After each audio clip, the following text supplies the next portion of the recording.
bigyan mo ka ng bagong copy, ha? Di kasi updated to, eh. Hintayin ko na lang, ha? Joy! Okay, bye. Joy!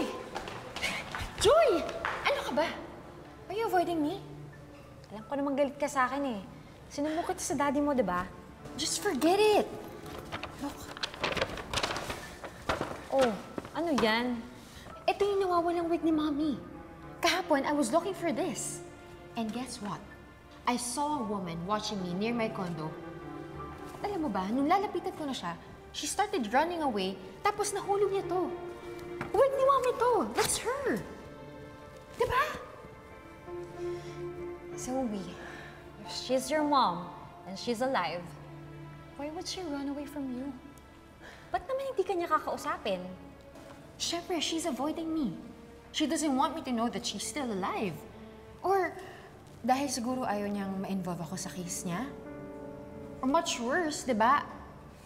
Ayaw niyang may makaalam na buhay siya kasi hello, makukulong siya, di ba? Sige, ha? Kung tama yung hinala mo, sino pa bang ibang tao na nakakaalam na buhay siya? Yung mga taong huli niyang nakausap.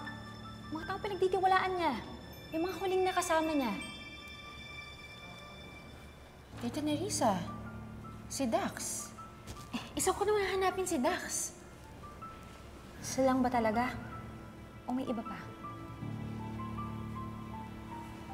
Ay, kiramay ako. Kaibigan ako ng mama mo. Wait, alam ko na. Remember that plastic surgeon na dumalaw sa wake ni Mommy? You remember him? Wait. Dr. Sifra?